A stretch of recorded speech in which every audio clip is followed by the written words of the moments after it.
ಎಲ್ಲ ವಿದ್ಯಾರ್ಥಿ ಮಿತ್ರರಿಗೆ ನಮಸ್ಕಾರ. BA ಪ್ರಥಮ ವರ್ಷದ ವಿದ್ಯಾರ್ಥಿಗಳ ಪಠ್ಯಕ್ಕೆ ಇಟ್ಟಿರುವಂತಹ ಮುದೇನೂರು ಸಂಗಣ್ಣನವರ ಆ ಅಜ್ಜ ಈ ಮೊಮ್ಮಗ ಕವಿತೆ ಬಗ್ಗೆ ಇವತ್ತು ಸ್ವಲ್ಪ ತಿಳಿಯೋಣ. ಅದಕ್ಕಿಂತ ಪೂರ್ವದಲ್ಲಿ ಕವಿ ಪರಿಚಯ ಬಗ್ಗೆ ಒಂದು ಸ್ವಲ್ಪ ತಿಳ್ಕೊಳ್ಳೋಣ. ಮುದೇನೂರು ಸಂಗಣ್ಣ ಅವರು ಅಂದಿನ ಬಳ್ಳಾರಿ ಜಿಲ್ಲೆಯ ಇಂದಿನ ವಿಜಯನಗರ ಜಿಲ್ಲೆಗೆ ಸೇರಿದಿರುವಂತಹ ಹರಪನಹಳ್ಳಿ ತಾಲೂಕಿನ ಚಿಟಿಗೇರಿ ಗ್ರಾಮದಲ್ಲಿ ಇವರು 1972ರಲ್ಲಿ ಜನಿಸ್ತಾರೆ. ಇವರು ಜನಪದ ತಜ್ಞರು ಹೌದು, ಬಹುಭಾಷಾ ಪಂಡಿತರು ಕೂಡ ಹೌದು. ಇವರ ನವಿಲು ಕುಣಿದಾವ ಅತ್ಯುತ್ತಮ ಜನಪದ ಸಂಕಲನ, ಚೌತಿಯ ಚಂದ್ರ, ಪ್ರಗತಿಪರ ಧೋರಣೆಯ ನಾಟಕ, ಹಳ್ಳಿಯ ಪದಗಳು, ಬೆನ್ನ ಹಿಂದಿನ ಬೆಳಕು, ಹಕ್ಕಿ ಹಾಡ್ಯಾವ, ಸೂತ್ರಗೊಂಬೆ ಆಟಗಳು ಇವೆಲ್ಲ ಜನಪದ ಸಾಹಿತ್ಯಕ್ಕೆ ಸೇರಿದಂಥ ಕೃತಿಗಳಾದರೆ ಚಿಟಿಗೇರಿ ಪದಕೋಶ ಇವು ಇವರ ಇತರ ಕೃತಿಗಳಾಗಿವೆ ಹೇಳ್ಬೋದು. ಮರಾಠಿ ಹಾಗೂ ಬಂಗಾಳಿಂದ ಕೆಲ ಕೃತಿಗಳನ್ನು ಇವರು ಕನ್ನಡಕ್ಕೆ ಅನುವಾದವನ್ನು ಕೂಡ ಮಾಡಿರ್ತಾರೆ. ಇವರ ಸಾಹಿತ್ಯ ಸೇವೆಯನ್ನು ಮೆಚ್ಚಿ ಕರ್ನಾಟಕ ಸಾಹಿತ್ಯ ಅಕಾಡೆಮಿ ಗೌರವ ಪ್ರಶಸ್ತಿ ಮತ್ತು ರಾಜ್ಯೋತ್ಸವ ಪ್ರಶಸ್ತಿ, ನಾಡೋಜ ಪ್ರಶಸ್ತಿಗಳು ಕೂಡ ಇವರಿಗೆ ಲಭಿಸಿವೆ ಅಂತ ಹೇಳ್ಬೋದು. ನಾಟಕ ಅಕಾಡೆಮಿ ಫೆಲೋಶಿಪ್ ಕೂಡ ಇವರಿಗೆ ದೊರೆತಿರುತ್ತೆ. ಕವಿತೆಯನ್ನು ನೋಡೋದಾದರೆ ಕವಿತೆ ಆ ಅಜ್ಜ ಈ ಮೊಮ್ಮಗ. ಆ ಅಜ್ಜ ನವಮಾಸ ತುಂಬಿ ಹಡೆದೊಡಲ ತೊರೆದು ಹೊರಜಿಗಿದು ತುಂಬ ಮೈಧೀರ, ತಾಯ್ನಲ್ಲದ ಎದೆಗೆ ಬೇರ ಬಾಯಿ ಇಟ್ಟು ಗುಮ್ಮುತ್ತ ಟಿಸಿಲಿಟ್ಟ ಬಾಯಿನೆತ್ತರದ ಹೆಮ್ಮರ.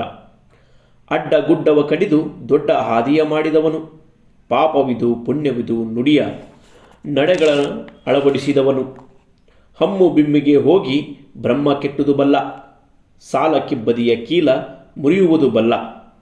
ಹಾಸಿಗೆಯ ಮಿತಿಗೆ ಕಾಲು ಚಾಚಿದ ಸಂತೃಪ್ತಿ, ನಿತ್ಯ ತುಂಬಿದ ಕೊಡವು ಆತ್ಮ ನಿರ್ಭಾರನಾಥ. ಅನುದಿನದ ವಹಿವಾಟಿನಲ್ಲಿ ಸಸಿನವವೆನಿಸುತ್ತ ಮೆರೆದ, ಕಾಣಿಗೆಡೆ ಒಡಲಿಲ್ಲ ಸಮತಕ್ಕಡಿಯ ಹರದ.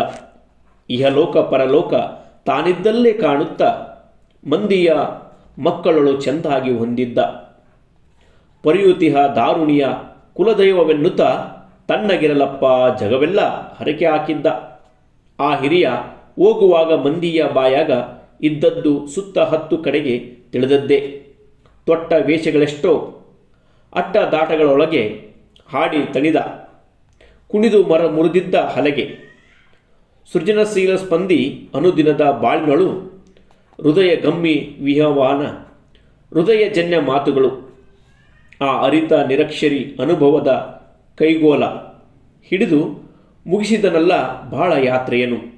ಇರಲೇಬೇಕವನು ಮರಣವನ್ನೇ ಗೆಲಿದ ಮಹಾಂತ, ಬಾಳ್ವೆಯೇ ಬೆಳಕೆಂದ ಮಹಾಸಂತ.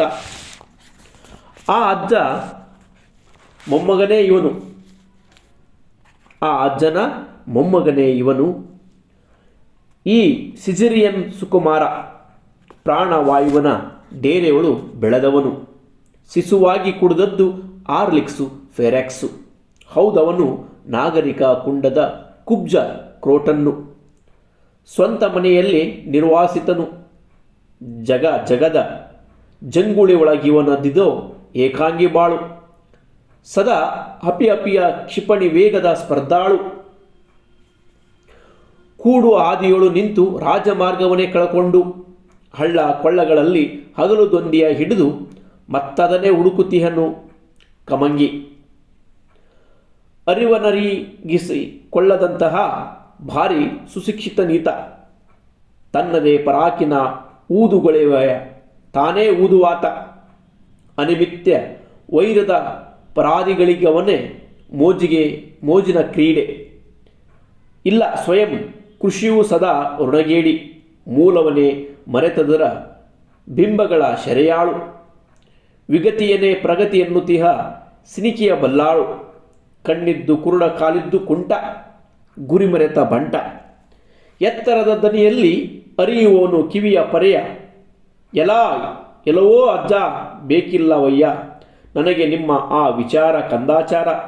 ಆದರಿದು ಮಾತ್ರ ದಿಟಕ್ಕೆ ದಿಟ ನಿಮ್ಮ ಬೆವರಿನ ನವನಿಧಿಗೆ ನಾನೇ ಖರೆ ವಾರಸುದಾರ.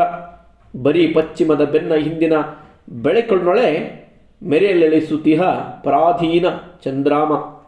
ಒಳಗೆ ಸತ್ತು ಹೊರಗಿದೋ ನಡೆದಾಡಿತಿಹ ನೋಡು, ಇವಗುಂಟೆ ಶಾಂತಿ ಸುಖ ಸಂಭ್ರಮ ಆ ಅಜ್ಜ ಈ ಮೊಮ್ಮಗ.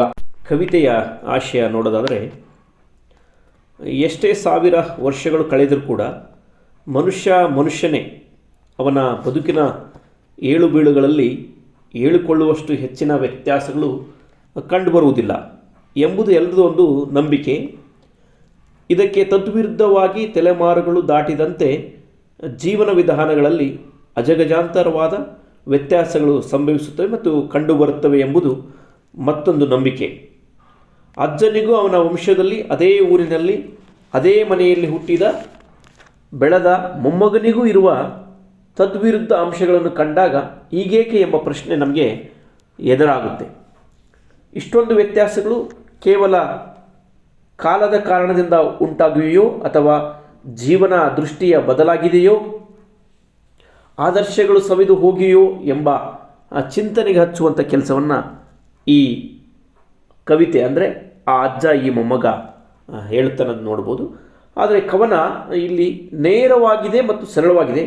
ಆದರೆ ಕೇವಲ ಓದಿ ಮುಚ್ಚಿಡುವ ಬದಲು ಮತ್ತೆ ಮತ್ತೆ ಮನನ ಮಾಡಿ ನಮ್ಮ ಹಿರಿಯ ತಲೆಮಾರುಗಳ ಸರಳ ಸಮೃದ್ಧಿ ಜೀವನದ ನೆನಪಿನಿಂದ ಯುವಜನರು ಕೆಲವಾದರೂ ಉತ್ತಮ ಬದಲಾವಣೆಗಳನ್ನು ತಂದುಕೊಳ್ಳಲು ಸಾಧ್ಯವಾಗಬೇಕು ಎಂಬ ಆಶಯದಿಂದ ಈ ಕವಿತೆಯನ್ನು ಪಠ್ಯಕ್ಕಿಟ್ಟಿದ್ದಾರೆ. ಅಂದರೆ ತಲೆಮಾರುಗಳಿಂದ ತಲೆಮಾರುಗಳಿಗೆ ಹೇಗೆ ಜೀವನ ವಿಧಾನ ಮತ್ತು ಮನುಷ್ಯ ಬದುಕುವಂಥ ಕ್ರಮಗಳು ಆಗಿರ್ಬೋದು, ಆಲೋಚನೆಗಳಿರ್ಬೋದು, ಇಡೀಯಾಗಿ ಅವನ ಚಿಂತನೆಗಳು ಹೇಗೆ ಬದಲಾಗುತ್ತವೆ ಎಂಬುದನ್ನು ಇವರು ಎರಡು ತಲೆಮಾರುಗಳನ್ನು ಇಟ್ಕೊಂಡು ಈ ಕವಿತೆಯಲ್ಲಿ ಹೇಳ್ತಾ ಹೋಗ್ತಾರೆ.